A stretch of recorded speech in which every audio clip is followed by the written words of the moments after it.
नमस्कार दोस्तों। कहानियों की श्रृंखला में आज सुनेंगे डॉक्टर निरुपमा हर्षवर्धन जी की कहानी खुली हवा। तो आइए सुनते हैं कहानी खुली हवा। बहन के उस अति स्नेहिल स्पर्श से मैं इतनी भावुक हो गई कि मैंने वर्षों से अपने दिल में छुपाकर रखे राज एक एक कर उसके समक्ष खोल दिए।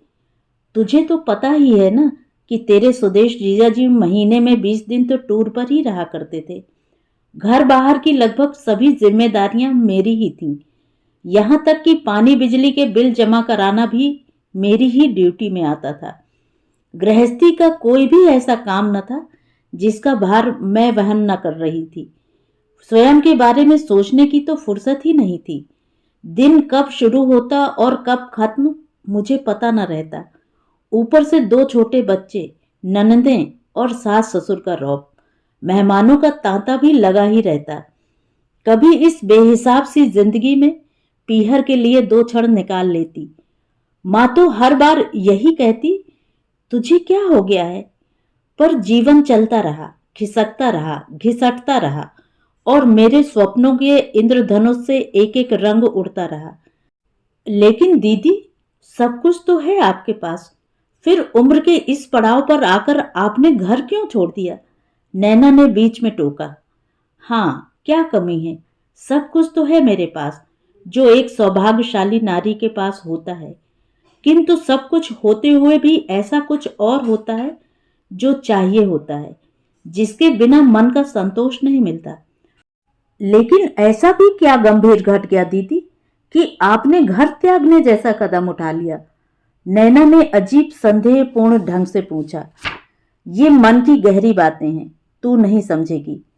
तू सोच रही होगी कि तेरी दीदी इस उम्र में कैसी विचित्र बातें कर रही हैं, परंतु सच तो यह है कि मेरे पति सुदेश से मेरे मन के रिश्ते कभी भी मधुर नहीं रहे। मैं पति की आत्मा का अंश कभी भी न बन सकी। क्या? इतनी बड़ी बात, और आपने कभी जिक्र ही नहीं किया? मैं तो आपकी बहन हूं, कम से कम मुझसे तो अपनी पीड़ा बांटी होती। नहीं नैना, नहीं, कुछ पीड़ाएं ऐसी होती हैं जो बांटने से कम नहीं होती। स्त्री स्वभाव ही कुछ ऐसा है जो सिर्फ त्याग और समर्पण करना ही जानता है। सब कुछ दे देने में ही जीवन का सार समझता है। मेरे पति स्वदेश की दृष्टि सदैव ही शुष्क और भावहीन रही। मैं आस लगाए बैठी रही, किंतु प्यार का एक कण मात्र भी वे मुझे न दे सके। बात बात में मेरा तिरस्कार करना जैसे वे अपना धर्म मानते थे। उनकी दृष्टि में पत्नी एक हाड़ मांस का पुतला होती है, जो पति व घर की संपत्ति होती है और जिसे हर सूरत में पति की और घर की सेवा करनी ही पड़ती है। पति की अलिप्त उदासीनता के दंश की पीड़ा को झेलते हुए मैं अपनी गृहस्थी में रमी रही।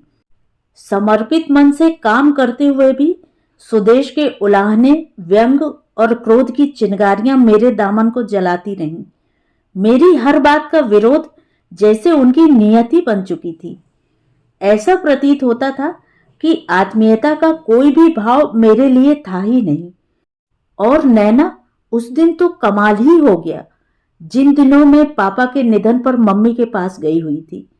सुदेश ने फोन पर कह दिया, बहुत दिन हो गए हैं तुम्हें अपनी मम्मी के आंसू पोंछते हुए। इस घर की तो जैसे तुम्हें परवाह है ही नहीं। अब वहीं रहकर मम्मी का ख्याल रखो और शेष बचा जीवन उनकी सेवा में समर्पित कर दो। हमारा काम तुम्हारे बिना भी चल रहा है। मैं स्तब्ध रह गई। मम्मी तो बहुत घबरा गई थी। कहने लगी, जा बेटा, अपने घर लौट जा, कहीं तेरा घर न टूट जाए। स्त्री के लिए पति का घर ही सब कुछ होता है।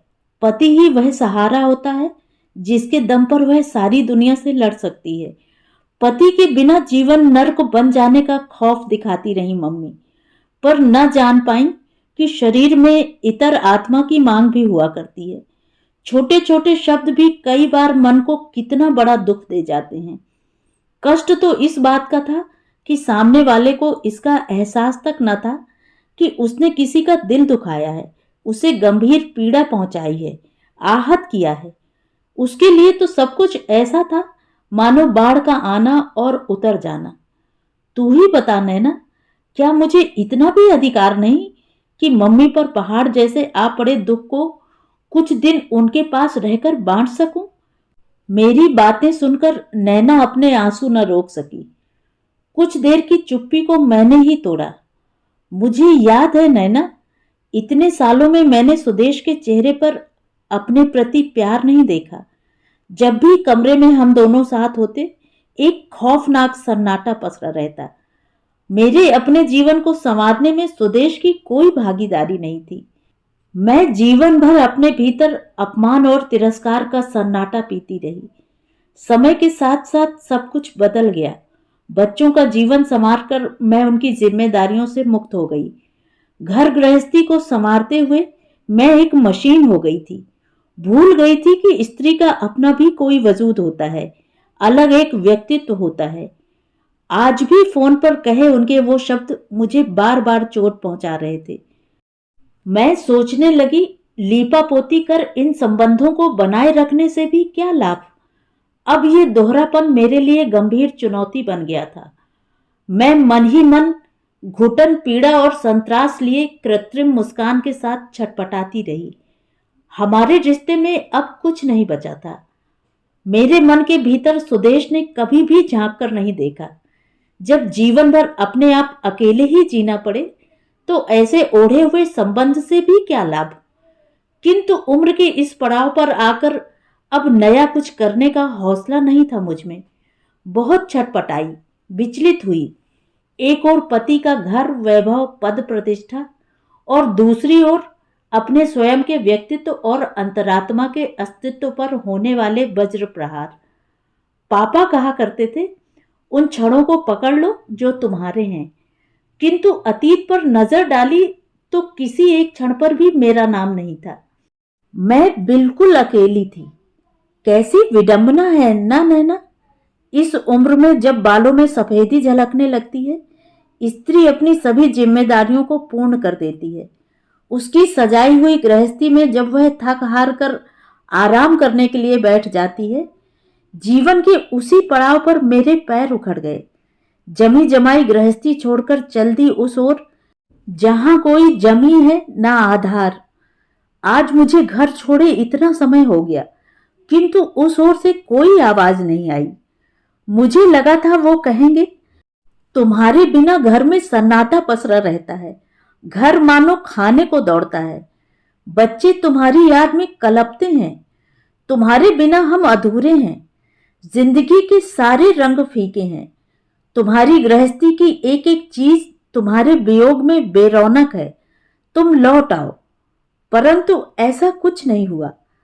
मैं अपने घर संसार में पुनः चले जाना चाहती थी, परंतु उनका एक कदम भी मेरी ओर नहीं बढ़ा। आज मैं गर्ल्स हॉस्टल की वार्डन बनकर यहाँ हूँ, स्वतंत्र हूँ, खुली हवा में सांस ले रही हूँ, जिंदा तो हूँ। तो ये थी कहानी। कहानी आपको कैसी लगी कमेंट करके ज़रूर बताएं। और अगर मेरे द्वारा सुनाई हुई कहानी आपको अच्छी लगी तो मेरे चैनल को सब्सक्राइब ज़रूर करें, लाइक करें और अपने दोस्तों और परिचितों में शेयर भी करें। कहानी सुनने के लिए दिल से आभार। धन्यवाद।